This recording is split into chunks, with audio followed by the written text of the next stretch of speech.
We have the opportunity in Minnesota this year to elect a Republican governor and legislature for the first time in modern history. But we'll only do that if we pick our strongest candidate. There's been much media buzz about Tim Pawlenty getting into this race and how that might affect the current field.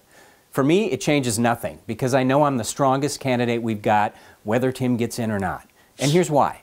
First, this election has to be about an optimistic vision for the future if we want to win. And it will be if I'm your candidate. But if Tim's our candidate, no matter how much he talks about the future, this election will be about the past.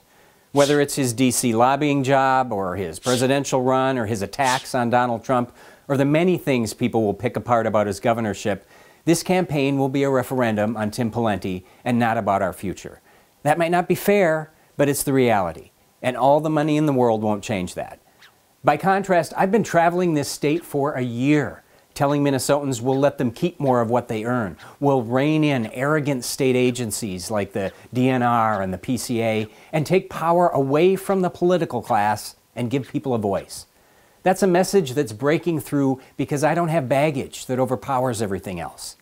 Second, we'll win if we have a united party and an excited Republican base. I've united every faction of this party because they know I won't be a business-as-usual Republican. Minnesotans are sick and tired of the status quo and want fundamental change. And they know the ones who've profited the most off the system won't be the ones to change it.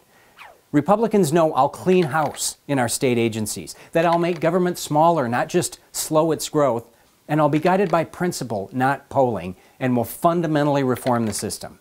And, pretty important, they know I support our president, and did before his election, not just after. The base of our party is uniting behind my campaign. No other candidate will be able to do that, and we need it to win. One last thing. I know Tim Pawlenty can raise more money than I can. He's got a lot of rich friends. But recent history is littered with Republicans who had piles of money and lost. Money matters, and I'll have plenty of it. But this race will be won on grassroots passion and fundamental reform, not who spends the most. I'm extremely confident that I'll win our party's endorsement in June, and if Tim Pawlenty forces a primary, well then I'll just have to go beat one Washington Tim in August and another Washington Tim on November 6th. Please check out my website, and I hope to earn your support.